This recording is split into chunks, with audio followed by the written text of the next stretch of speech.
कर्मयोगी को कैसे उपालंब दूं, फूल बोने पे भी कांटा मिलता यहाँ, स्वार्थ का भूत जन जन के सिर चढ़ गया,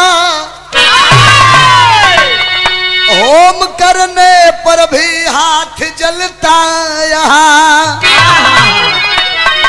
एक घटना बरेली के अंदर घटी,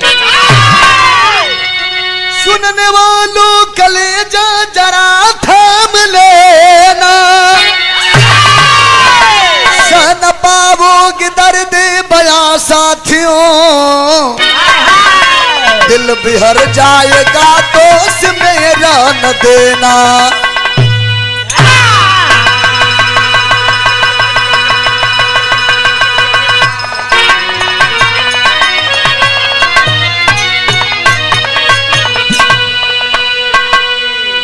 ए भैया हो, वही की कहानी है। झुमका गिरा रे बरेली के बाजार में। एक लाइन गजल का नमूना बगुर जी।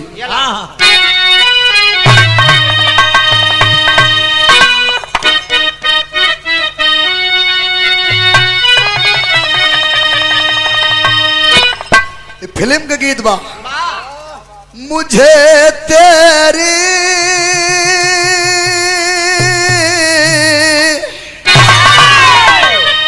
मुझे तेरी मोहब्बत का सहारा मिल गया होता,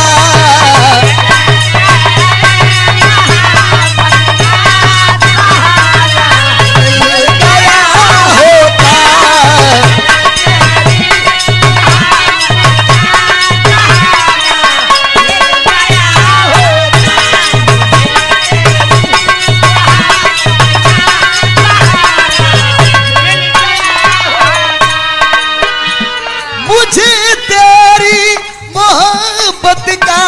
सहारा मिल गया हूँ। अगर होती तू पास में, अगर होती तू पास में तो किनारा मिल गया होता,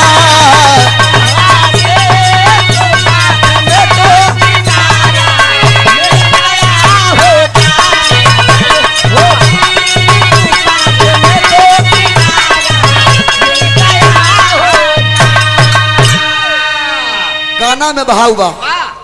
न छेदो फूल की छाती, अरे न छेदो फूल की छाती, उसे भी दर्द होता है।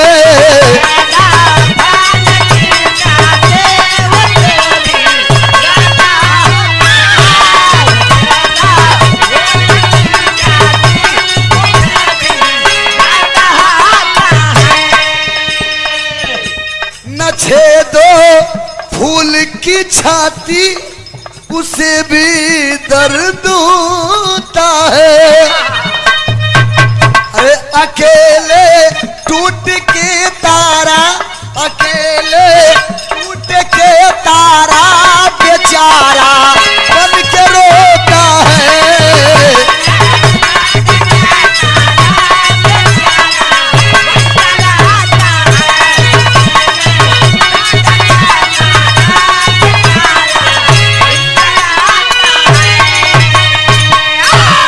अरे लारला लरला खास बरेली अंदर बैजुया तो नाम रहा, शहर में दूध बेचने का उनका काम रहा, कि पत्नी मर चुकी थी बच्चे बस तो साथ रहे, छोटू गोपाल दोनों दैनी बाई आंख रहे, राम लक्ष्मण सरीखा दोनों रहा करते थे, एक दूजे के लिए दोनों जिया करते थे। हुए परेशान बैजू टीबी की बीमारी से, हुए परेशान बैजू टीबी की बीमारी से, दवा न हो सकी गरीबी में लाचारी से। बरेली के रहे वाला बैजू यादव पत्नी पहले ही आकाशीय बिजली गिरने से मर चुकल है। दू ठे लड़कन के जन्म दे के बाबूजी, बड़के लड़का का नाम गोपाल जेकर उम्र 12 साल के बा, वो छोटके लड़का छोटू का नाम छोटू जेकर उम्र 5 साल के बा। बैजू यादव बाजार में दूध बेच के किसानी कह के अपने दोनों लड़कन के पढ़ावत होन खियावत होन, लेकिन कोनो तीज त्योहार जब पड़े तो अपने पत्नी के याद कह के बाबूजी रोए। चिंता से चतुराई घटी, दुख से घटी। पत्नी के मरे के जो गम बा सदमा बा के दिल से भुला नहीं पाल हुन। मन ही मन पत्नी के याद कह के रोए। धीरे धीरे वही चिंता आज उनके बीमारी के रूप में धारण होगी। बीमारी के रूप में ग्रसित कर लिया। जा करके डॉक्टरी में चेकअप कराएं तो डॉक्टर ने घोषित कर दिया, अरे बैजू यादव आपको तो टीबी की बीमारी हो गई है। तो कही है चिंता, चिंता करवे। चिंता और चिता में मात्र बिंदी का फर्क बा। जो चिता होता मृत व्यक्ति को जलाती है और जो चिंता होता जियत बने के खात। तो आज पत्नी के याद में टीबी के शिकारी हो गए बाबूजी और दवा दारू करावत हो, लेकिन मन ही मन सोच गए कि मैं बचूंगा नहीं। मेरे पास इतना पैसे भी नहीं है कि मैं कहीं से अच्छे से इलाज करा सकूं। मैं ठारा गरीब आदमी कहाँ इतना पैसे पाऊंगा। तबीयत दिन ब दिन बिगड़ती गई बाबूजी। ए भैया हो तो गोपाल बैजू यादव समझ गए कि मैं बचूंगा नहीं। तबीयत दिन ब दिन बिगड़ती गई, खाट पकड़ ले हुन। कुछ दिना तो मेहमान बन के रह गए। तो एक दिन के बात बा, बड़के बेटवा और छोटके बेटवा के बुलाए की। बड़के गोपाल के हाथ में छोटुआ घतवा थमाए के कहलन के लाल मैं बचूंगा नहीं। मेरे मर जाने के बाद तो ही इनके लिए माई और तो ही इनके लिए बाबू। हमारा आखिरी तमन्ना रहा, सपना रहा कि अपने मुन्ना के पढ़ाई लिखाई के कोनो साहब बना दे, लेकिन माई सपना अधूरा छोड़ के जात है। सपना के तोहे पूरा करे के बा। इतना कहत हूं, समझावत हूं और चट से अखिया मूद गेल। बाबूजी दुनिया को छोड़ करके चले गए। बड़का बेटवा गोपाल अपने बाबूजी के लसिया पर छाती पीट के रोवत हूं। बिरहा में लाइन तर्ज लग गल।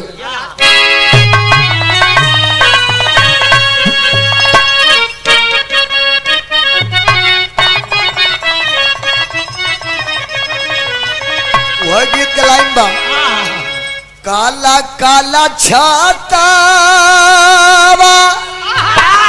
काला काला छाता वापी केला, काला छाता वापी केला।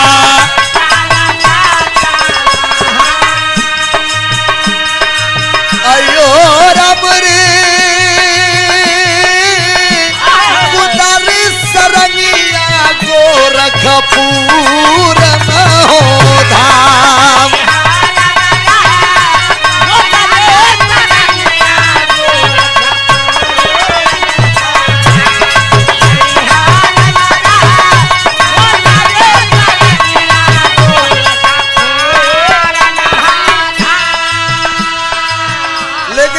बड़का भैया गोपाल बाबू जो दुनिया को छोड़ करके चले गए रोवत हुन। रोवे बड़का भैया नैया कावा ने करावा हो कावा।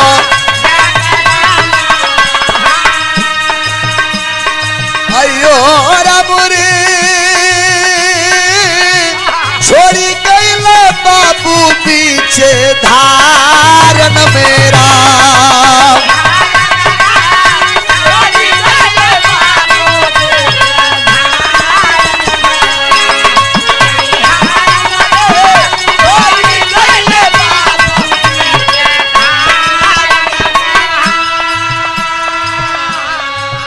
मन ये सोचे तो उनके बारे हमारे बाबू यह समझा के चल गएंगे तो ही अब इनके लिए माई है तो ही इनके लिए बाबू।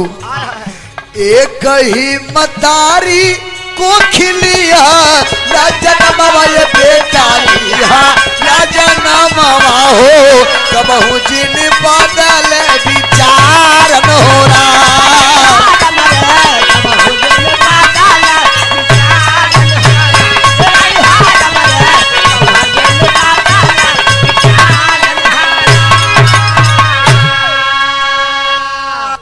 बड़का भैया गोपाल बाबूजी के लाश पर पीट पीट के छाती रोवत हुमन, लेकिन करे तो क्या करे बाबूजी, दुख पड़ता है तो आदमी को सहना पड़ता है। बाबूजी के लाश ले जा करके अंतिम दाह संस्कार क्रियाक्रम करके जब घर पे आए तो मन ही मन सोचा था कि मैं क्या करूं, कैसे छोटे भाई का परवरिश करूंगा। बाबूजी वाला धंधा खुटे गठियाए लहन लगलन, बाजारे में दूध बेचे, 12 साल की अवस्था है, छोटी सी अवस्था है। लगलन बाजारे में दूध बेचे, छोटे भाई को नमावे खियावे, स्कूल भेजे। धीरे धीरे 5-7 साल का समय बीत गया। गांव समाज के लोग सोच गए करे यार गोपाल बड़ा नेक बच्चा है, बड़ा ईमानदार है, दिन भर बाजारे में दूध बेचता है, शाम को आता है अपने हाथ से खाना बनाता है, छोटे भाई को खिलाता है, जिलाता है। अगर हम आप कुछ रुपया पैसा चंदा कह के अगर एक बियाह करा देवल जाए तो नहीं बात घरे में खे नहीं ने मिली दुल्हन आई जाए बाबूजी तो दोनों के 2 वक्त का रोटी नसीब हो जाए। बाहर यही गांव समाज के लोग कुछ रुपया पैसा कह के चंदा करके बड़े भाई गोपाल की शादी करा दिए। जब शादी भइल बा तो गौरी नाम के दुल्ही अली नगरवा में बड़का भैया सुहाग रात मनावे बदे जब सुहाग कच्छ में गए तो एक लाइन बिरहम पारंपरिक गीत लग गल। देखिए गीत पहले के जमाना में गाई जात रही, करम के बात बा निराली ये रघुबर, काहे के कोयलिया भैली काली ये रघुबर, बकुला के काहे उजर पंख भैले, कौने हरदिया से भौरा नहैले। ओकरे बाद गीत गाई गई, पिया परदेश गईले तार लागे चोटिया में। ओकरे बाद तनी सही के समर सिंह भैया मसाला लगाई देहन, कोनो दुल्ही अपने दुल्हा से मेला में से कुछ मंगावा था। कौन तर्जमा मास्टर?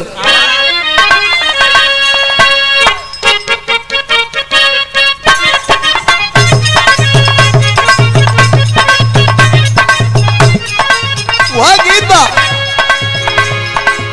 कुरही जल पिया, कुरही जल पिया पिकाई पिया बेलवा में,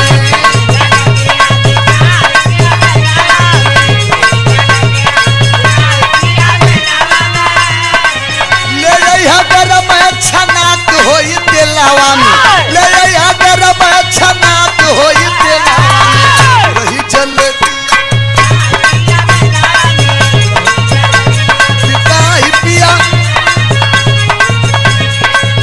अंतरा। अम्मा जी के लिए पकौड़ी, बाबू जी के केला,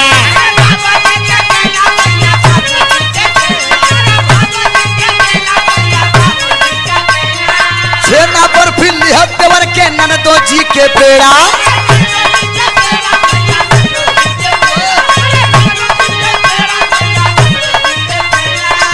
जब आप चाहिए रैया भिरिया की रेलावा में, जब आप चाहिए रैया भिरिया की रेलावा में, रही जलेबिया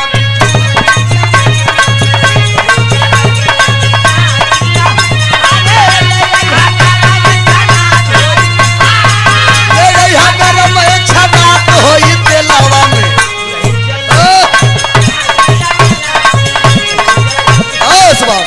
बस छुआई के हटाई ले उतने में मजा बा। तो कहनाई तब तर्ज रही, लेकिन बड़का भैया गोपाल जब सुहाग रात मनावे बदे जब सुहाग कच्छ में गए न तो जाए के तने सो गोड़तारी बैठलन ह और उनके आंख में आंसू आई गए। गौरी दुल्हन पूछतन सैयाई तोहरे आंख में आज खुशी के दिन में तोरे आंख में आंसू क्यों रो रहे हैं आप? तब बतावे लगलन। क्या बतौलन?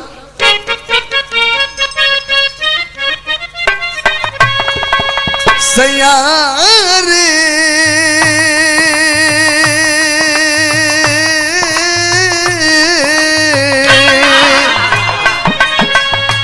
गौरी से गोपाल, गौरी से गोपाल कहीं सुहाग वाली रतिया में,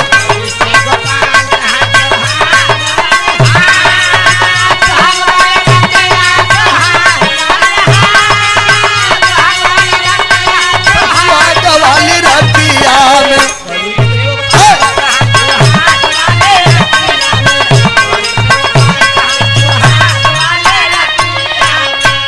कालन के रे पगली तुम कारण जानना चाहती हो मैं क्यों रो रहा हूं? मेरा एक छोटा भाई है छोटू, जिसे मैंने अपने पिताजी के लाश पर हाथ रख के कसम खाया हो पगली, वचन दिया हूं अपने बाबूजी को। मुवत्ती समैया बाबू बाती गु कहल हो,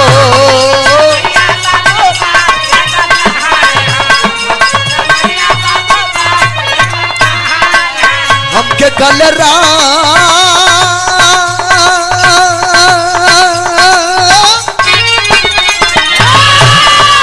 हमके कल राम पिछवल छमन सहजल हो।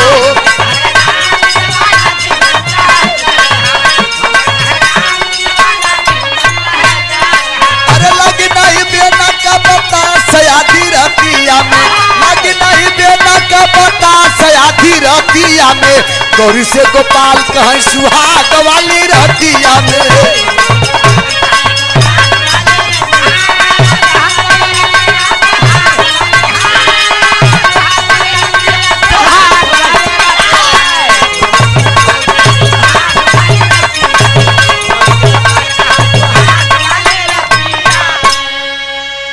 कलंक पगली कारण जानना चाहती हो, मैंने अपने पिताजी के लाश पर हाथ रख के कसम खाया हूं। मेरा एक छोटा भाई है छोटू, जिससे मैं अपने जान से ज्यादा मानता हूं। हम तो दूध बेचे के चक्कर में दिन भर माँ बाजारे में बीत जाए। अगर तू सौतेले का व्यवहार करोगी तो मेरे बाबूजी का दिया वचन कैसे पूरा होगा। कलन सैया तो तनिको चिंता मत करा, हमारा छोटुआ कहाँ हो। बड़का भैया बगल के रूम से कहने के उठाए के लेके आए, सोया था, गोदी में डाल दिए। बारे गौरी छोटू के अपने देवर के पानी अचरा में लेके कहीं सैया तो तनिको चिंता मत करिए, अपने छोटू के इतना प्यार दुलार दे, इतना प्यार दुलार दे कि केहू भाप न पाई कि छोटू के भौजाई है। जहां तक हो सके कि माई से बढ़ करके प्यार दूंगी पति देव। अब इतने तक नहीं, जब तक हमने मुन्ना अपने छोटू को पढ़ा लिखा करके साहब नहीं बना दूंगी तब तक अपने कोख से एक भी बच्चा पैदा नहीं करूंगी। बड़ी नेक दिल कर हल बाबू गौरी कलन बारे बगली बा धन भली आज तो के पाई के, लेकिन कहने और करने में बहुत बड़ा फर्क होता है। कहीं सैया तो तनिको चिंता मत करे, तो समय आए तो बताई दे। ए भैया हो हर अब दोनों प्राणी टाइम टाइम से छोटू को लगले नवावे खियावे पढ़ावे स्कूल भेजे। भले कभो कभो अपना खाली पेट पानी पी करके फटी धोती फटा कुर्ता पहन के भैया भौजी बिता लेते थे, लेकिन अपने छोटुआ के कबो कोनो चीज का कमी महसूस नहीं होने दी। जिम्मेदारी बहुत बड़ी चीज होती है बाबूजी। आज छोटू पढ़ रहा है, बढ़ रहा है, हाई स्कूल किया, इंटर किया, तैयारी कर रहा है, पढ़ने लिखने में तेज तर्राक है। मन ही मन सोच रहा है कि हमारे भैया गृहस्थी का बोझा कान्हे पर लेके कितना दिना से चलावत है, बड़ा गरीब आदमी हमारा भैया हुआ। अगर हम कोनो छोट मोट नौकरी पाई जाए तो हमारे भैया का गरीबी दूर हो जाए। हे प्रभु, तब परीक्षा पेपर में पत्रिका में वांट निकले, परीक्षा दे, परीक्षा में पास हो जाए और सब जगह 4 लाख 6 लाख का मांग हो इंटरव्यू में। छोटू का लहान न बैठे बाबूजी, छोटू का मन गिरता गया। एक बार क्लर्की के फार्म भरलन, परीक्षा में पास हो गए। अरे वाह, परसों इंटरव्यू है जिसमें दलाल एक छोटी सी रकम 1 लाख रुपए की मांग किया है। कह रहे बिनो छोटू, अगर 1 लाख रुपए की व्यवस्था कर दोगे तो मैं तुम्हारी नौकरी लगवा दूंगा। अब इससे अच्छा मौका तुम्हें नहीं मिल सकता है। बेचारू मन ही मन टूट गए। हमारे भैया गरीब आदमी 1 लाख रुपया कहाँ पे हैं, ये कर के मतलब कि मेरी नौकरी नहीं लग सकेगी। घर में आयन बड़ा उदास मन के और सारे में चदरा तान के सुतल हुवन। शाम के वक्त बा बड़का भैया दूध नाप की जब दुआरे पहुंचे, आवाज लगाओ थन करे मुन्ना, अरे छोटो कहाँ हो पगला। छोटू रोज दौड़ के आवत रहलन, अपने भैया के झोरा टंकी सामान उतार के पानी दाना देते रहे, लेकिन उस दिन छोटू नहीं आए। बड़का भैया भाई के जब तक देखे न तब तक चैन न मिले। खोजत खोजत जब गए वो सारा में देखलन तक केहू चदरा तान के सुतावा, चदरा खिंचलन, छोटुआ के आंख से झरझर झरझर सावन भादों को धार गिरत हो। सवाल कलन करे, मुन्ना तुम्हारे आंख में आंसू, तुहार भौजाई तोके कुछ कहलिन का कि तोके कोनो चीज के कमी पड़ल, काहे रोवत हुआ। मैं सब बर्दाश्त करता हूँ, लेकिन तुम्हारे आंख में आंसू नहीं नहीं बर्दाश्त कर सकता हूँ। बताओ क्या बात है। कहलन कि भैया कैसे बताई दे भैया, कैसे बताई दे। हम जाने थे पहले से आप इतने ज्यादा परेशान हैं, ये बात मैं बता दूंगा और आप धर्म संकट में फंस जाएंगे भैया। डटला कलंगी पगला, मैं तुम्हारा बड़ा भाई हूँ, मैं तुम्हारे पिता समान हूँ, साफ साफ बताओ क्या बात है। तब कलन की भैया कलरकी के फार्म भर ले है, परीक्षा में पास हो गए हैं, परसों इंटरव्यू है जिसमें दलाल एक छोटी सी रकम 1 लाख रुपए की मांग किया है। अगर 1 लाख रुपया की व्यवस्था हो जात तो भैया हमारा नौकरी लग जात भैया। कलन अरे पगला, बस इतनी सी छोटी सी बात के लिए तू परेशान है? पैसे की व्यवस्था करना तो मेरा काम है ना, तुम जाओ अपनी नौकरी की व्यवस्था करो। अब बड़का भैया वचन तो दे दिए, लेकिन अब सोचा तो भगवान 1 लाख रुपया हम कहाँ पाई, कोने भड़वा में हाथ नहीं भैया। सोचे लगलन बैठ के, तो मन में एक विचार आए, तुरंत साइकिल उठाए चले गए बाजारे में, जगरे के यहाँ रोज दूध देते रहे, जगर निजी नर्सिंग होम था डॉक्टर विनोद की यहाँ। साइकिल फेंक करके चरनिया में भराई के आंख में आंसू लेकर के यह कहलन, का कहलन,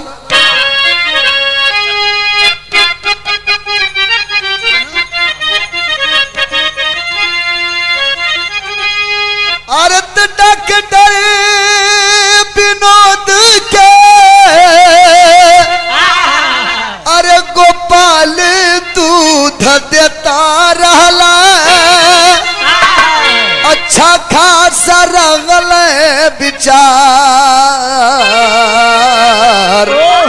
कहीं 1 लाख रुपया का, 1 लाख रुपया का पड़ली जरूरत, कहीं कई दसाए मदद हमार,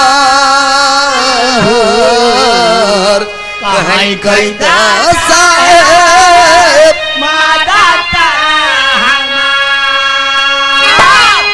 जा करके चरण पकड़ लेंगे। डॉक्टर साहब मेरे भाई की जिंदगी की बात है, अगर आप थोड़ी सी कृपा कर देंगे तो मेरे भाई की जिंदगी संवर जाएगी, मेरे बाबूजी का सपना साकार हो जाएगा। लेकिन बिरहा सुन है पंचों लोग ध्यान देंगे, अक्सर बड़े लोग छोटों का सम्मान नहीं करते हैं और गरीबों की कोई इज्जत नहीं होती है, ये समझते हैं।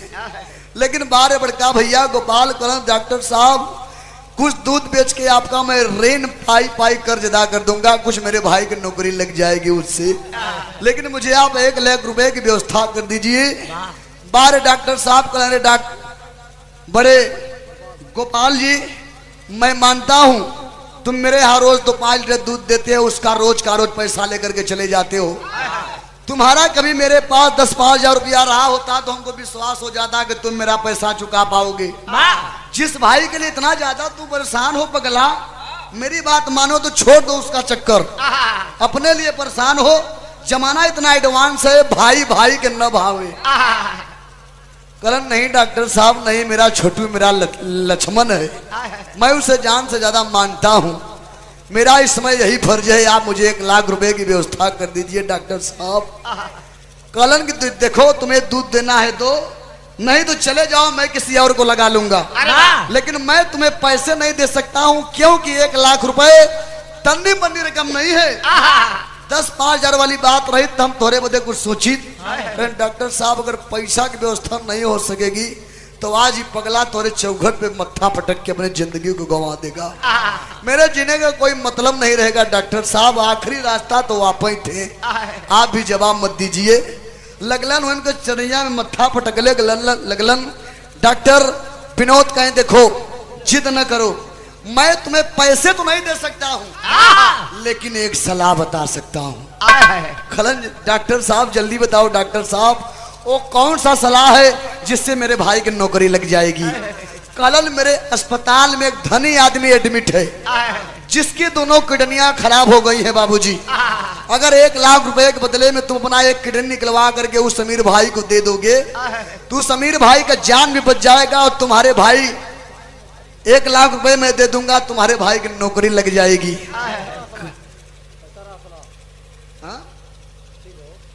कहें डॉक्टर साहब बस डॉक्टर साहब इतनी छोटी सी बात, अगर आज के खुशी के दिन आप मेरा जान भी मांगते तो मैं हंसते हंसते अपना जान दे देता। ये किडनी की क्या औकात है। तनी से 10 मिनट का मौका दे दा, एक आखिर अपने गौरी दुल्हन से तो पूछ ली। कलन 10 मिनट नहीं तो कहीं 1 घंटा का समय दे ली। जितना जल्दी आओगे उतना जल्दी मैं तुम्हें पैसे तुम्हें हाथ में दे दूंगा। साइकिल उठौलर राती के आयन अपने घरे भरवा जब पहुंचलन तबे चिल्लात होन करे गौरी पैसे की व्यवस्था हो गल पगड़ी, अब मेरा मुन्ना साहब हो जाएगा। दुल्हन अली पूछले कलिर सैया 1 लाख रुपया इतना जल्दी व्यवस्था कैला, कैसे कैला, कहाँ से ले अला, कहीं चोरी डकैती तो नहीं किए आप? कलन नहीं रे पगली, कहीं आखिर तब कहाँ से 1 लाख रुपया आपने इंतजाम किया? कलन जानना चाहती हो? कलन की हाँ। क्या कर रहे हैं? कलन की पगली 1 लाख रुपया में अपन किडनिया बेच देली। ऐसी भारत की कौन नारी होगी बाबूजी बारे पति परायणा गौरी, जो आज अपने पति को जा करके चरण पकड़ लिए और अपने देवर के लिए, अपने छोटू के लिए यही कर रही है, विनती कर रही है कि सैया डॉक्टर साहब अगर हमारो जान मांगते तो हंस के दे दी, लेकिन ऐसा मौका हाथ से जाए न देंगे आप। फिर हम तर्ज लग गए। 51 रुपए का पुरस्कार हमारे बड़का भैया चुन्नी लाल पटेल जी, बहुत रुपए का पुरस्कार, छोड़ो मन मन सकल पंच को प्रणाम।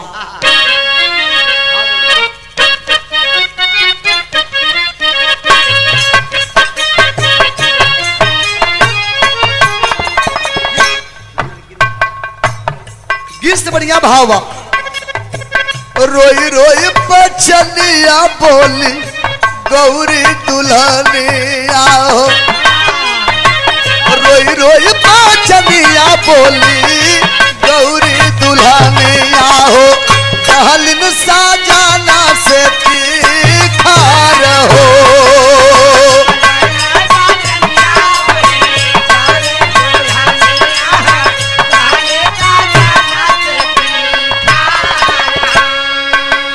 अरे जनवा कमाई सैया रुपया लियाई देबा, जनवा कमाई सैया रुपया लियाई देबा, किडनी का कावन दरार हो।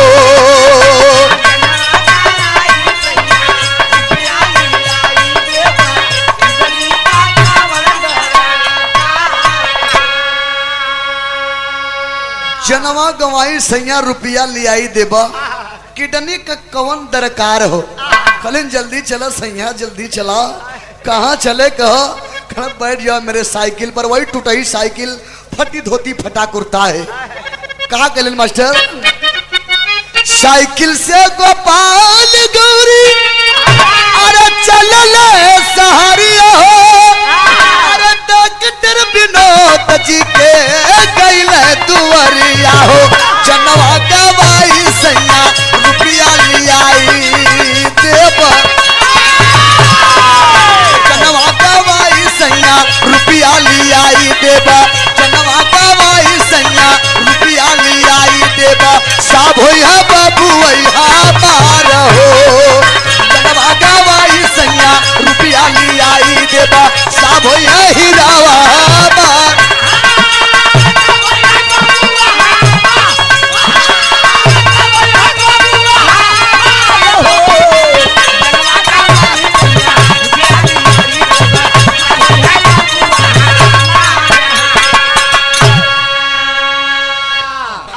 साइकिल के बैठाई गई 11 बजे रात में बड़का भैया गोपाल अपने दुल्हन गौरी की ले आए के चल दें डॉक्टर विनोद के यहाँ। जब गए कहें डॉक्टर साहब मैं आ गया, डॉक्टर साहब मैं आ गया, मेरा पैसा मुझे दे दीजिए, मैं किडनी निकलवाने के लिए तैयार हूँ।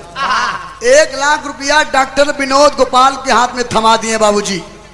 1 लाख रुपया जब पाए तो गौरी के थमाए कहीं पगली पैसा ले ले, और अब हम मत जाइए, अब आधी रात बा, सुबह सुबह जाना है, मेरे मुन्ना को दे देना, ध्यान रहे, बताना मत कि पैसे की व्यवस्था कैसे हुई है।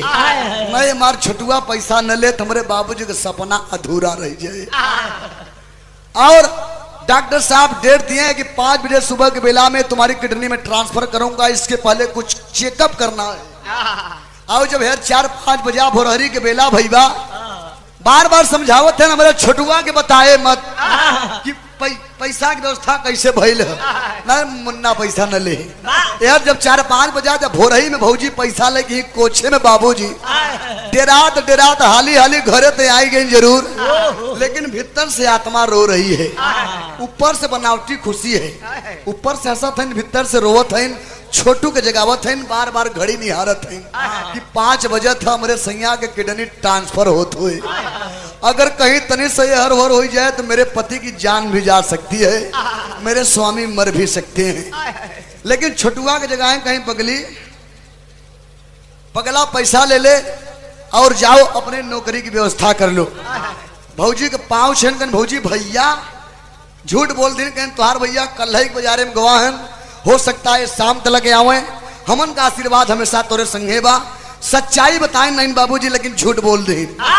1 लाख रुपया लगे जब छोटू जब दलाल को दिए तो नौकरी पक्की हो गई। जब नौकरी लगी बा तब परिवार में खुशी का किरण फूट गया बाबूजी। सरकारी नौकरी का महत्व ही कुछ अलग होता। आज गरीबी में एक फूल खिल गया। गेहूं होता घरे घरे, रोटी होता गेहूं के घरे। बिरहा में तर्ज बड़ी पुरान लग गया।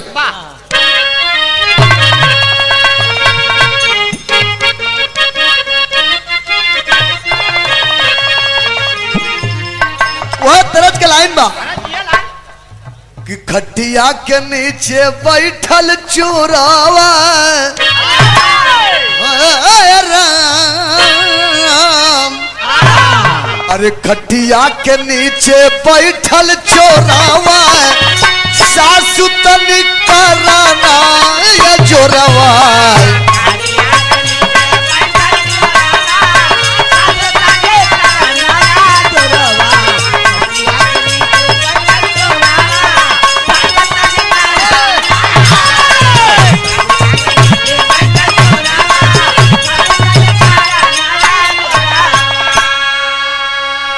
भैया हो जौने समय परिवार में छोट भाई की नौकरी लगी, 6 महीना ट्रेनिंग के लिए चले गए।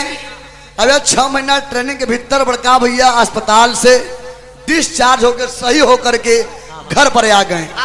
राज का बात राजे रहेगा कि छोटू को नौकरी कैसे लगी।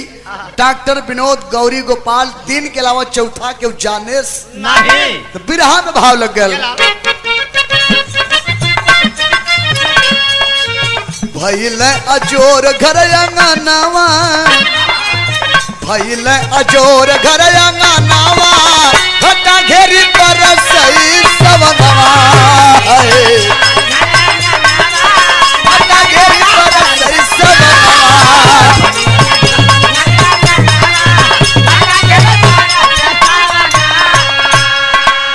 भइल विवाह आइल छोटू के दुल्हनिया।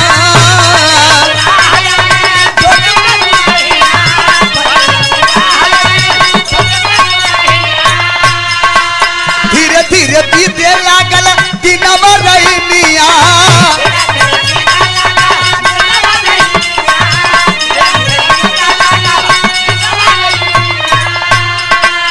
अनहरे के मिलल नया नावा, अनहरे के मिलल नया नावा, घटा घेरी पर सही सवनवा।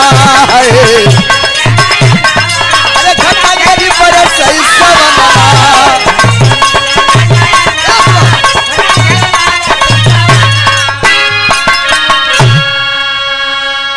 6 महीना ट्रेनिंग के बाद जब बड़े बाबू बन करके छोटू भाई जब घरवा इलन बाबूजी, जब इतना लोगन के पता लगल कि साहब हो गए हैं, नौकरी लग गई बा भैया। रड़ुआ लड़का बहुत टहरत है, लेकिन क्यों पूछत नहीं बा। और कोनो लड़कन के अगर नौकरी लगी जाता चाहे वो सफाई कर्म कर है, अगुआ दुआर खाचे लगत है भैया फलाने 2 लाख देते हैं, तो हमसे 4 लाख ले ले। लेकिन बिहवा कैल भैया बड़का भैया सामाजिक आदमी सोचने यार कई जने के दुआरे से मना करब, लोग ऋषि यही बात अच्छी नहीं है, तो बिहवा करही के बा। तो यही बीच एक अच्छी सी सविता नाम की लड़की दे के शादी करा दी। बाबूजी जब शादी हो गई बड़ा बढ़िया से परिवार चला था। छोटू कमात है, खेती हो गई, बारी हो गई, घर द्वार गाड़ी घोड़ा हो गया और 4 साल के समय बीत गया। या 4 साल के समय के अंतराल में सविता के कोख से 3 ठे बच्चा पैदा भय। लेकिन अफसोस बाबूजी, तीनों मृत बच्चा पैदा भय। सविता जब बहरे भीतर जाए खेते से वारे, देखा ये हमारे आपका समाज हो। जब केहू परिवार में जब सुमत हो जाता, जब केहू आगे बढ़े लगा था तो अगल बगल वाला के जलन हो जाता। यार तो फलनवा के गृहस्थी आगे चली जाता। कौनो काम कर। जितना आदमी अपने दुख से नहीं परेशान बा, उतना दूसरे का सुख देख के परेशान बा। कुर्ताम नवा न सियाई सकब सुबास, लेकिन हम तुहार फाड़ देव जरूर। हाँ, यह समाज में भैया। तो अगल बगल महिलाएं जब सविता बहरे भीतर जाए लगी तो कहीं ये बहन का हाल चाल बा हो, कहीं बढ़िया हो, कहीं तोरे भैया काल चल कर नहु ठीक बा, कहीं हमन के खेबात मनबू, कहीं जब भगवान तोरे कोखी में औलाद देते हैं तो कुल काहे खंडित हो जाते हैं पगली। देख हमन के लगा था तोरे घरे में कोनो फेर बा, कोनो काट बा, और तोरे सैया के कमाई तोर भड़का भैया पाए हैं, पैसा पानी की तरह लुटावत हैं। देख तोरे घरे वाला को उझाई विदाई में विश्वास नहीं बा। देख हमन तोरे हित का बात करत है, तोरे भलाई में कहत है। देख हमन का बात मान दे, चली जो अपने नहरे चली जो, वही कदम ओझा सुखा से दिखाई दे, सुनाई दे, हो सके तो भगवान तोर बिनती सुन ले।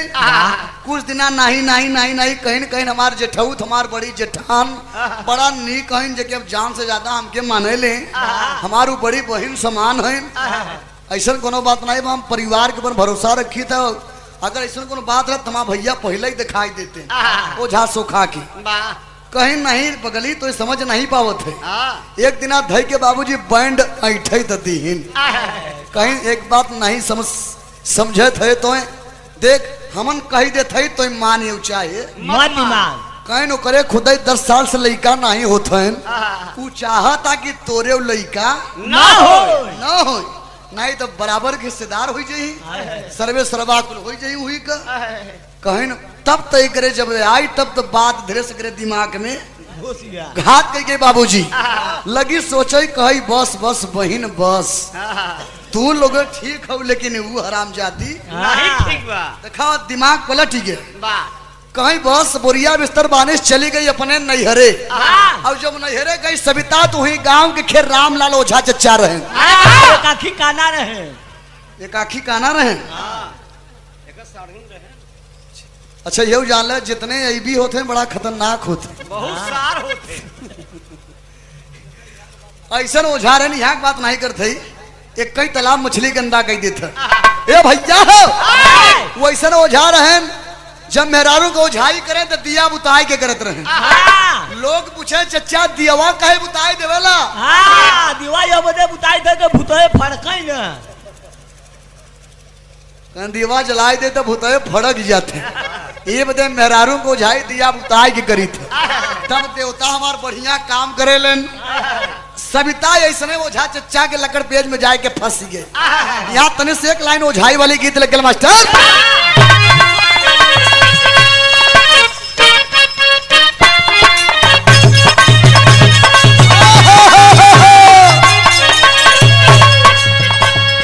पिया चिनी जाई हो पूर्व बाबा, अयो रामा जाई हो पूर्व बाबा, चा बनल मिया बसयोरा, चा बनल मिया बसयोरा।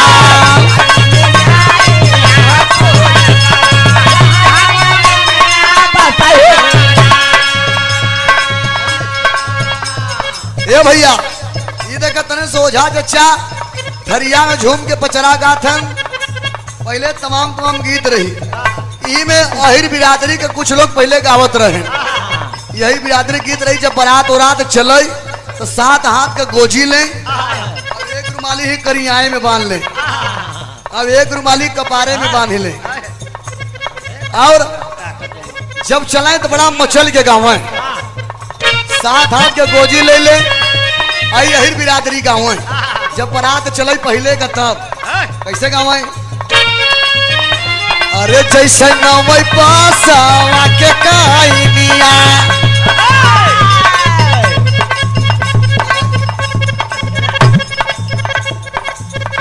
थोड़ा मजबूर है यार। अरे जैसे नवई पासवा के काइनिया अयो रामा पासवा के काइनिया वैसे गोरी नई नई के चलो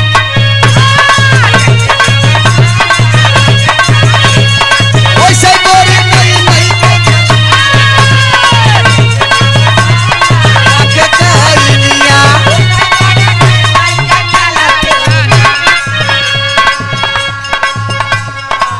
इधर तमाम गीत रहे। पहले हर बिरादरी के गीत रहा। यादव बिरादरी वाले गाँव है एक लाइन लोहार भाई गाँव है हुक्का फोरू चीलम फोरू डंडा दिहू गवाई सात लात भतरा के मारू अपना चलू कोहाई इन कर दीदा देख इन कर दीदा देख थैली नहीं हरे करा इन कर दीदा देखना।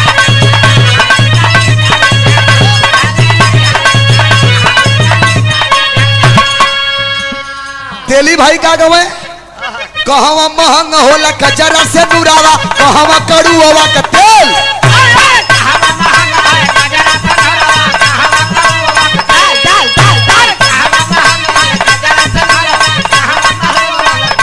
अरे कहवा महंग होला सासू जी का पुतवा सुतली से जरिया के हाय राम झुलनिया वाली अरे हाय राम झुलनिया वाली अरे मारता करे जावई में पान अरे झुलनिया वाले मारता करे जावई में पान। सुभाष दावत ना ही बतावत है। एक लाइन सोनकर भाई का गाँव है खटिक भैया अरे कठवा के पुतरी हो कठवा के पुतरी सरा गवा से उतरिया मरुति पर खड़ी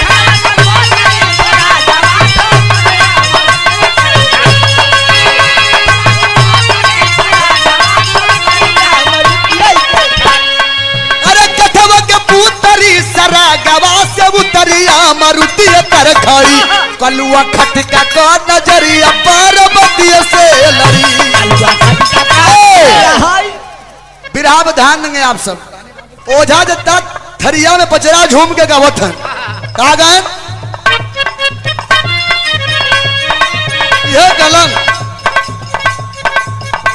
अरे अयो रामा पानिया के बूढ़ुआवा अयो रामा पानिया के बूढ़ुआवा चाँद की डहरिया में थैले हो बा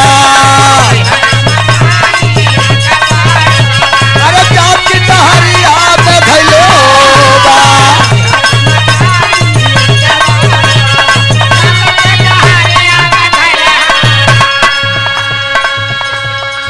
इतना गीत बा लेकिन लौंग में लौंग सटाई के ओझा जितना दूटी हुचकी मारन थर थर थर थर थर थर थर ओझा जच्चा के कापई की कहीं आएंगे सबक कहीं आएंगे महाराज कहीं आएंगे। हाँ बोल का लेबे बोल का तुम्हार हक पर तैयार रखे कि नहीं कहीं महाराज तो ही का चाहे। हाँ 2 शीशी दारू एक उल्टा पड़े का मुर्गा रे मारे रामलाल ओझा जच्चा देखा कितना सम्मान से कहा था ना 2 शीशी दारू एक उल्टा पड़े का मुर्गा रे कनवन हो ये भैया हो कहे बोल हम हक पर तैयार बा कहे हमारा तैयार बा लेकिन तनी शांति से रहो कहीं बड़ा विश्वास तोहरे लग के आयल है। हम ये जाने चाहते हैं जब मालिक हमरे कोखी में औलाद दें तो खंडित काहे हो जाता कहे मनबी कहे मानव कहे सुन ध्यान से सुन ले सारा किया करावा के करहो बाटे तोरे घरवा में कलटीनिया अयो रामा घरवा में कलटीनिया तोरा जठनिया रे पागली तोरा जठनिया रे पागली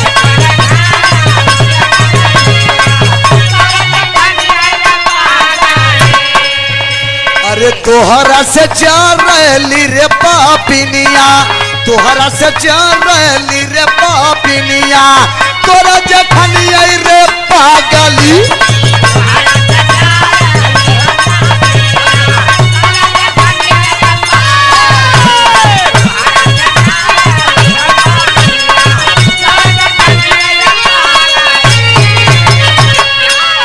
कलन सारा किया करावा जके बड़ा प्यार से तो बड़ी बहन कहते ना तोरे जेठनिया ही कह तू तो खुदा नहीं चाहता जैसे हमरे नहीं होते ना वैसे तोरे न हो कहीं चचा ये कुल हम नहीं जानी तो बस हम एक यही बताई द कि कोनो बचे के उपाय बा कलन एक कई उपाय बा जितना जल्दी हो सके संधि विच्छेद का ले संधि विच्छेद मतलब अलगे हो जो ओकर परछाई भी तोरे ऊपर न पड़े के चाहिए वाह अगर ओकर छुअल खाबे पीबे तो हमार देवता काम ना करी है कहीं बस बस बोरिया बिस्तर बांध के आए गए कहा अपने ससुरे ठंडी के समय रहा बाबूजी बड़का भैया बाबूजी दुआरे कौड़ा तर मचिया लगाए के बैठल हुन दोनों प्राणी आके मिजत कहीं गए कहन भैया देखे ना छोटू साहब के मचिया छोड़ के खड़ा हो गए कहना ये साहब बैठिए देखा बड़ है लेकिन फिर भी भाई के प्रति सम्मान है कलन भैया बहुत बैठौला की हम तो क्या ऐसा नहीं समझत रहे भैया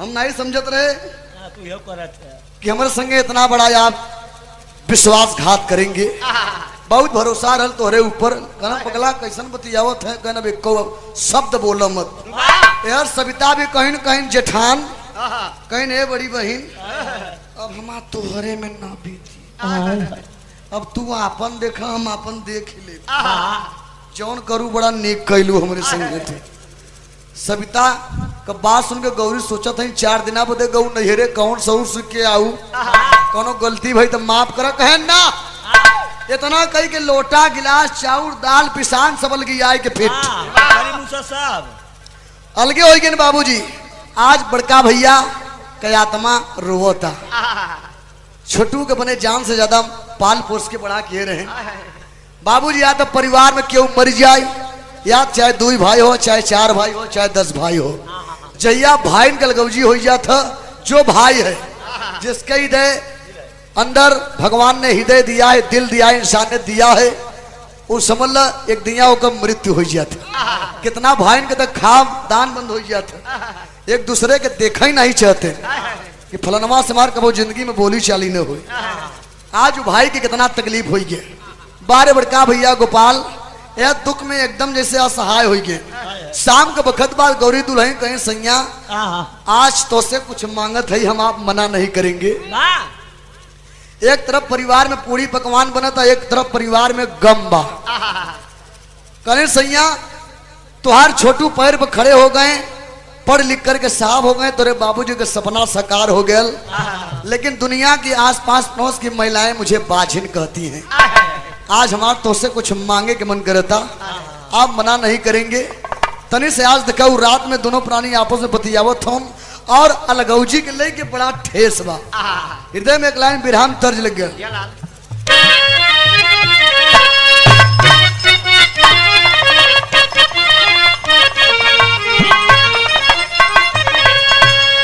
गीत से बढ़िया भाव बा कि दिल के बहमिया तुड़लस अरे दिल के बहमिया तोड़लस अपन नैया के रासरिया हो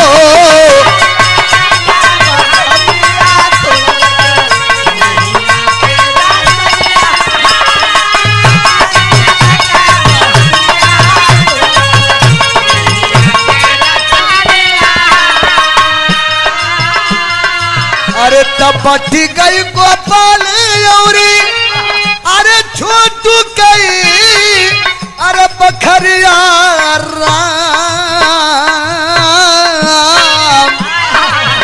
अरे लखन के गवा के सीता अरे लखन के गवा के सीता कल डरिया डरिया हो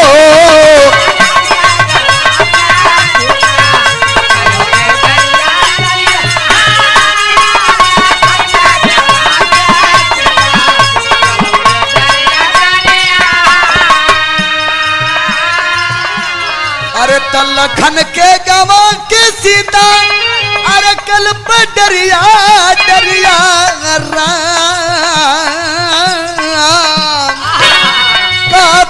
हमहू सैया, अरे काटत हमहू सैया, बनती अब मातरिया राम, काटत हमहू सैया।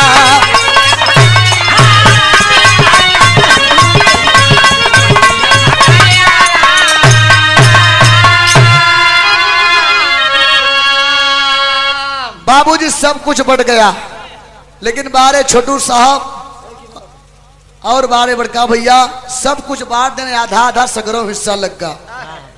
लेकिन बड़का भैया कहें छोटू मैं एक चीज नहीं बांटूंगा। कहें भैया कुल हमरे कमाई के बना बाबू काहे नहीं बांटेंगे आप? कहें बगला कबो समय आए तो बताई दे। परिवार में लगऊ जीवा अब हर भौजाई एक दिन अपने स्वामी से कहें सैया अब हमरो मतारी बने के मन करता। गौरी का बात सुन के गोपाल का पगली अगर तुहार मतारी बने के मन करता तो हमारो बाप बने के मन करता। सुहाग रात से जो लड़का न हो वाली दवाई खियावत रहन बाबूजी, आज दवाई का सेवन बंद कर दे। समय का संजोग भगवान की महिमा, इस बार सविता और गौरी दोनों संगे संगे गर्भ धारण कैली। 2 महीना 4 महीना 6 महीना 8 महीना 9 महीना समय बीतल, दोनों का संगे संगे प्रसव डिलीवरी भी नजदीक बा। जब पीड़ा बढ़ी, छोटू साहब ने ड्यूटी पर हैं, बड़का भैया का दिल तो अथावा समुद्र हुवन। ये बदे कहल गए भाई शीत न भाई कितनो तीत नमिया लेकिन शीतल छा, कितनो भाई बैरी तब धरे। दोनों के जब देखलन कि प्रसव पीड़ा से कराहत है, भाड़े का जीप कई के दोनों के बैठा के वही जीपी में लेके चल दे। कहा डॉक्टर विनोद की यहाँ एडमिट करा दिए। बाहरे बैठा है, सोचा थे डॉक्टर साहब जब यही तो कुछ खुशखबरी सुनाई के मिले। 1 घंटा के बाद डॉक्टर साहब थिएटर रूम से जब बाहरे आए, दौड़ के बड़का भैया गोपाल के पूछा थे डॉक्टर साहब क्या हाल है दोनों का? क्या हुआ है, बेटी हुई है या बेटा हुआ है? डॉक्टर विनोद करम बधाई हो गोपाल, तुम्हारी पत्नी गौरी को स्वस्थ बेटा पैदा हुआ है। करण डॉक्टर साहब हमारे बहू सविता के कहें अफसोस, तुम्हारी बहू सविता को इस बार भी मृत बच्चा पैदा हुआ है। वो भी ऑपरेशन के द्वारा इतनी कमजोर हो गई है, उसे मालूम हो जाएगा कि हमने इस बार भी मृत बच्चे को जन्म दिया है तो उसका हार्ट अटैक हो जाएगा, वो मर जाएगी। कहलन डॉक्टर साहब कौन सा मुंह लेकर के अपने छोटू को पास में मैं जाऊंगा, क्योंकि लाया तो मैं हूं ना। कोई उपाय हो तो बताइए, लेकिन हमरे सविता के जान को बचा लीजिए। कलन अगर जान बचाना चाहते हो तो एक ही काम करना पड़ेगा। कहें क्या कहना, अगर उसके मृत बच्चे के बगल में कोई जिंदा बच्चा सुला दिया जाए तो वह ठीक हो सकती है। यही क्या कर सकते हो? अब सोचे लगलन कि अस्पताल में जिंदा बच्चा मैं कहाँ पाऊंगा, कहाँ जाऊं? फट से बात याद आई गई, अपने गौरी दुल्हन के लगे कहें गौरी हम तू जियत रह तो बहुत लड़का आई है अब सही है, लेकिन आज सविता के कुछ हो जाए तो हम तू अपने आप के माफ न कर पाई पुगली। कहले सैया तोहर कहे के मतलब कहीं अपन बेटा दे दो, छोटू की दुल्हन की जिंदगी को बचा लो। कहीं सैया ले जाइए मेरे जिगर के टुकड़ा को। लेकिन कहलन के पगली तू अपन 20 साल बाद भगवान कैसो जरले बुतले पर तो के गोदी में फूल खिलाए, तुम कैसे रहोगी पगली? गौरी कहलिन सैया एकर चिंता मत करा। कितने ऊंची बात कहलिन गौरी, विराम तुने सब विदेशिया लग गए।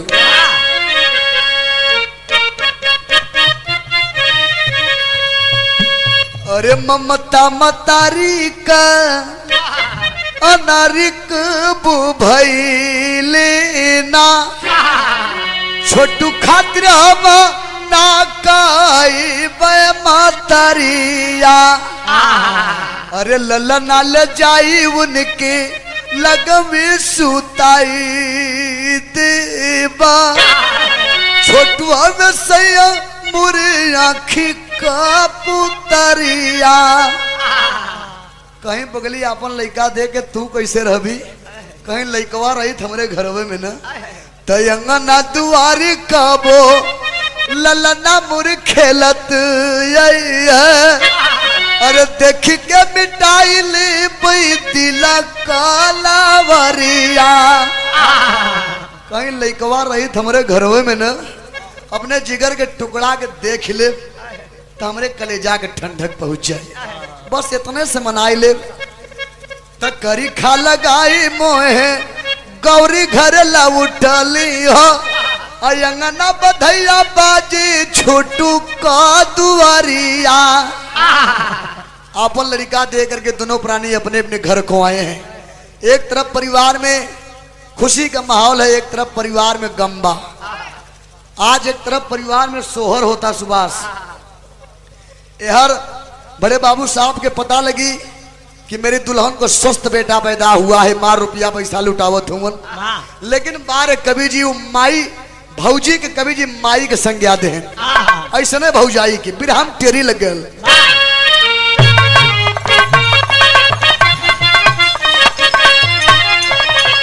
अरे मोरे राम कहालिन दूसरी माई भौजी, अरे कहालिन दूसरी माई हो कहालिन दूसरी माई भौजी। अरे तमाई से तनिको ना कम होलिन भौजाई, अरे भौजाई, अरे भौजाई। माई से तनिको ना कम होलिन भौजाई, कहालिन दूसरी माई भौजी। आपन लड़का दे करके दोनों जने अपन दिन तो बितावत है बाबूजी। लेकिन विचार करेंगे बिरहा पे ध्यान देंगे। धीरे धीरे साल 1.5 साल 2 साल का समय बीत गया। अलगौजी भइल रहल, लेकिन आमने सामने रूम बीचवे में अंगना रहल। एक दिन के बाद 1.5 साल के लड़का जेकर नाम हो सोनू, चलत चलत ठुमुक ठुमुक चलत चलत अंगना क्रॉस करके तने से बड़की मम्मी के रूम में पहुंच गए, जहाँ गौरी बैठ के चाउर पछोरत हैं। जब गौरी अपने जिगर के टुकड़ा के देखिन अपने लाल के बाबूजी, जेकर हीरा वही का औलाद का दर्द बड़े बड़े फौलाद को पिघला करके मोम बना देता है बाबू। माई अपने जिगर के टुकड़ा के देखें तो आ भर दीन। माई के मम्मा तो फाड़ पड़ल, अपने आप को रोक नहीं पाइन बाबू। इतने तो गलती कैलीन, उठाए के बचवा की छाती से लगाए के लगली चुम्बे चाटे दुलरावे। इतने चुम्बे चाटे का आवाज गल। अंगने के बाहर सविता झाड़ू लगावत रही, इधर उधर देखलस के मार छोटुआ कहाँ, सोनुआ कहाँ है, मेरा मुन्ना कहाँ है, कहीं बड़की माँ के पास तो नहीं गया है। आई ने जब दौड़ के अंगनवा में से भीतरा झकलिन है तो का देखलिन भैया हो।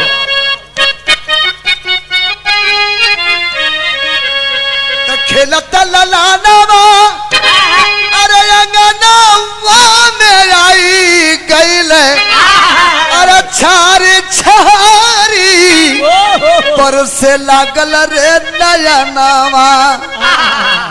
इतने में आई गईली छोटू दुल्हिया, काय काय के निगोरी छुवली हमरू ललनवा। पहुंची लड़का के हाथ से खींच के मारे सेक ला, गौरी बाहर आई गई। कहीं हराम जाती कुत्ती कमीनी, ओझा चच्चा मना दिए थे परछाई भी न पड़े के चाहिए। हमें लड़का के कैसे छुले रे, अपन तो खाए के हमारे पर धौले। लड़का खिलावे तो के इतना शौक जब देखे काम कर। अरे बेटवा भी आई के अरे खेलवती तो जाना तीरे, अरे बजर के पानी जैसे चुभई रे मेहनवा। कहीं हरामजादी लड़का खिलावे कितना शौक बा, देखे अपन हुआ के खिलाओ हमरे बक्का धौले है। अगर आज के तरफ में लड़का के तरफ आग उठा करके दिखबे तो आंख निकलवाई ले। तो गाँव गाँव गाँव गाँव चाव चाव मचौले बाय। बड़े बाबू साहब गांव में से कहीं घूम टहर के जब अपने दुआरे आए, दुल्हन से पूछलन काहे चिल्लाते, का बात बा। कहना रे तोरे भौजी की हिम्मत तो देखा। ओझा चच्चा मना कर लगी, फिर भी आज हमारे सोनुआ के उठा करके दुलरावत रहे, उठाए के छुई ले चुम्मत चाटत रहे। इतना बात सुनन, मेहरी के बात सुन के बड़े बाबू साहब बगल में बांस रखा रहा, बांस लेके गए, खींच के 2 बांस मरलन पीछे से। एक बांस लगा गौरी कपार फाड़ गल बाबूजी, दूसरा बांस लगल, मूर्छित अवस्था होकर के जमीन पर धराशायी हो गई। शायद तीसरा बांस मरतन तो गौरी मर ही जाती, बेहोश हो गई। गांव के कुछ लोग पहुंच करके मना कर दिए, करे यार पढ़े लिखे शिक्षित आदमी होकर के एक अबला के ऊपर हाथ उठाते हो। क्यों ऐसा कर रहे हो? लोग मना कर दिए, लेकिन बारे बड़का भैया गोपाल दूध नाप के लौटा हूँ, रास्ते में पता लगी कि हमारे परिवार में आज झगड़ा हो गया बा। क्यों बताए?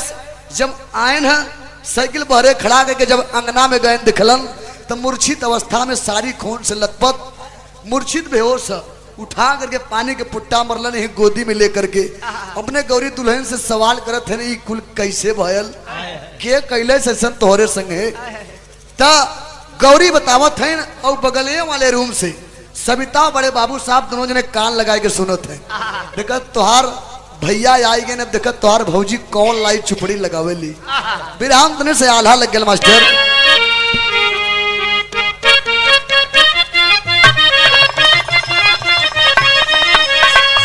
हाय राम, अरे जवन गौरी छोटू कारण, अरे सहली विपत्तिया बाबू, अरे जब बगल बनल बाते को नवई कई बिलारी, धीरे धीरे बीत गईल दिन दोपहरिया भैया, अरे सझिया की अइल गोपाली सरदारी, जवन छोटू कारण सैया कैदिया की डनिया अपन, अरे कही के बझनिया बोला वही संसारी, अरे घरवा दुआरवा दैदा सगरी जमीनियों दैदा,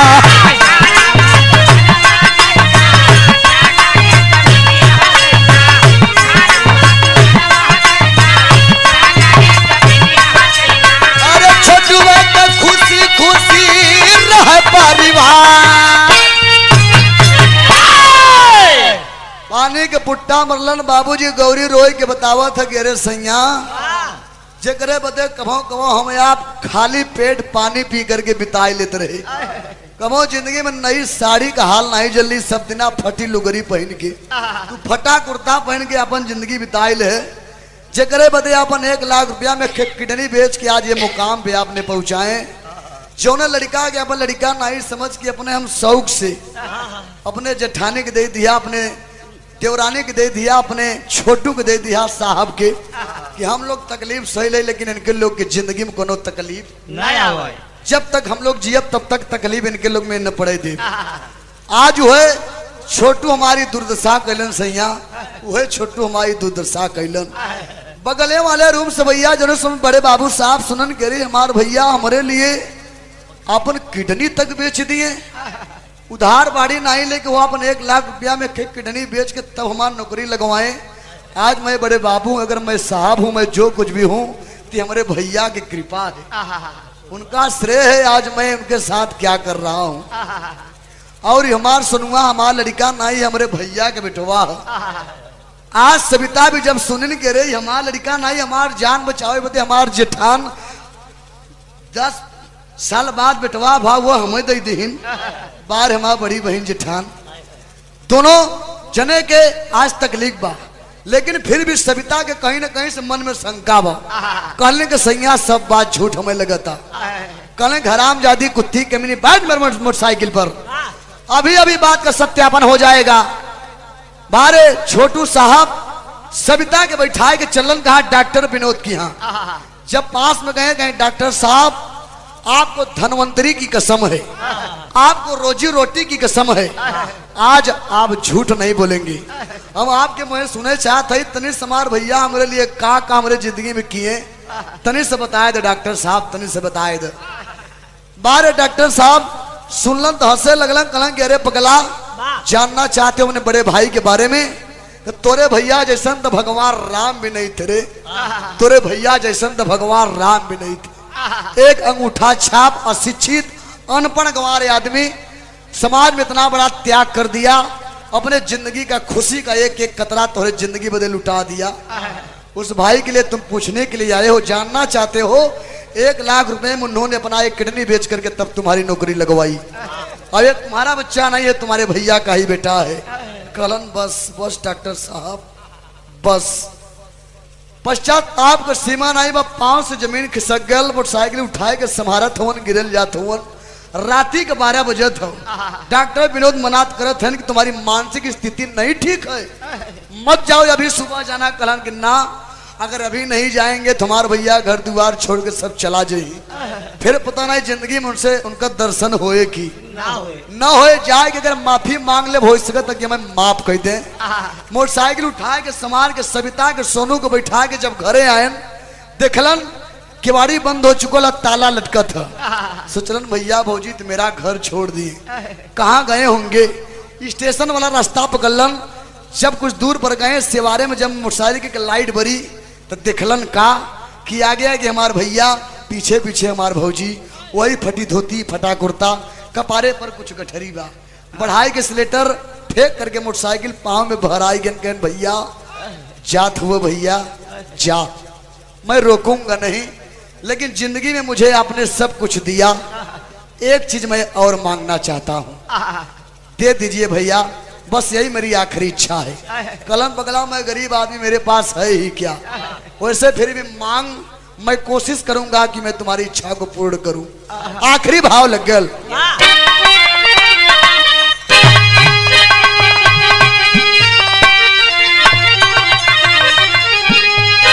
अरे बहुरवा खिया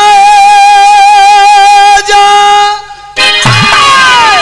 अरे बहुरवा खिया जा, अरे बहुरवा खिया जा, जाता हुआ भैया का बहुरवा खिया जा।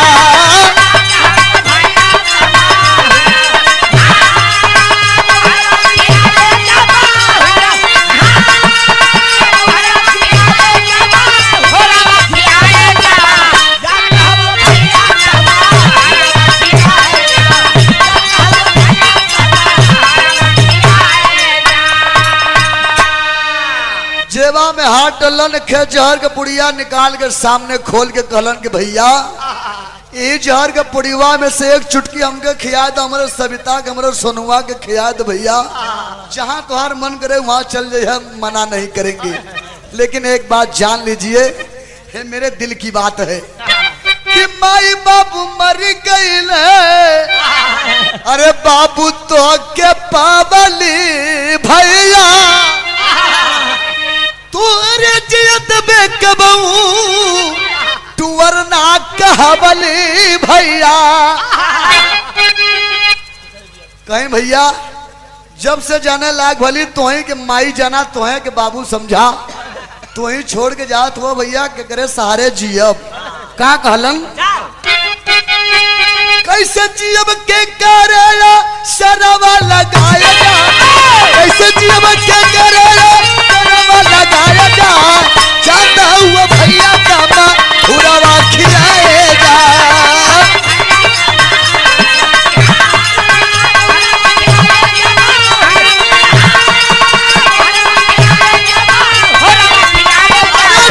भैया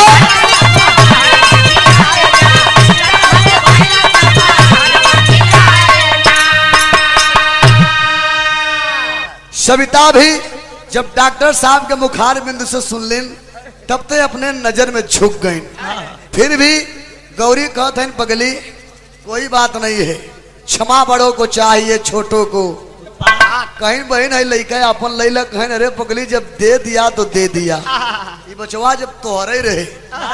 जैसे भगवान कन्हैया के जन्म देली, देवकी पालन पोषण यशोदा कैलीन, समाज में संसार में उनका दर्जा ऊंचा बा।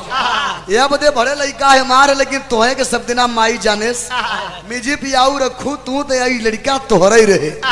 तब तो बाबूजी सविता चरण पकड़ लेन, कहीं बहन हो सके तो माफ कर दे तू, वैसे मैं माफी के लायक नहीं हूँ, मैं बहुत बड़ी पापिन हूँ, बहुत बड़ी हत्यारिन हूँ। कहा कलील भैया, अरे छोटू कई दुल्हनिया रोवे, अरे गरवा लगाई बाबू। फिर भी दोनों प्राणी नहीं मानत है, कहीं हमन का परछाई तो के दुख दे न, तो क्या करोगे हमें हमको रोक करके। घर द्वार सब कुछ ले ले जन तोहरे पैसा के बनावा, लेकिन मुझे रोको मत, मैं रुकूंगा नहीं। आगे आगे बड़का भैया गोपाल, पीछे पीछे गौरी। जब 4 कदम चलन, बिरहा सुने भैया लोग, बाबू लोग ध्यान देंगे, कल्पना करेंगे क्या गजब का दृश्य रहा होगा। 1.5 साल का लड़का अपने बड़की मम्मी का अंगुरी छोड़ाई के गवा पिछवा से में बड़की मम्मी का सड़िया का खुटवा का चरिया पकड़ के रोई के तुतली भरी आवाज में खेप बात कहलन। का कहलन?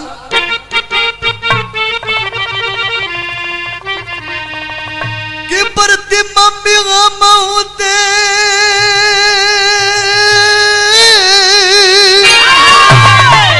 अरे बड़की मम्मी बहू के संगवाली आया जा, बड़की मम्मी बहू के संगवाली आया जा, जाता हुआ भैया जामा खुरावा खिलाए जा।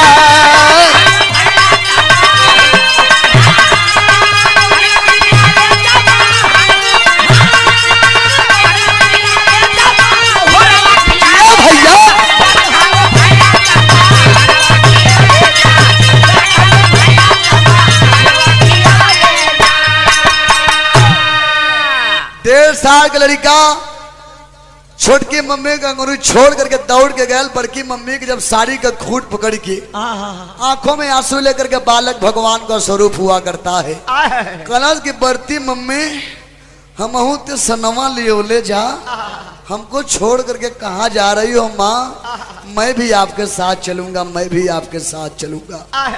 माई पीछे मुड़ करके देखलिन अपने जिगर के टुकड़ा के, लड़का रोवत है, फट से पलक झपके तक टाइम नहीं लगल, उठाए के उन्हें बचवा के ये छाती से चपकाए के लगलिन दुलरावे। ता आज सोनुआ के वजह से फिर से दोनों परिवार एक हो गया। तब बड़का भैया हंसे लगलन, कहलन कि पगला सब कुछ बांट दे रहे, एक कई चीज नहीं बांटे रहे, ओके कहे रहे समय आए तो कभी बताई दे। जानना चाहोगे? कलन की हाँ भैया। कलन जो भाई के प्रति, भाई के दिल में जो प्यार और ममता होती है यही नहीं बटले रहली पगला, जो एक वजह से आज तो के फिर से एक अपने में ले लिया। मैं कल भी तुमसे उतना ही प्यार करता था और आज भी तुमसे उतना ही प्यार करता हूँ।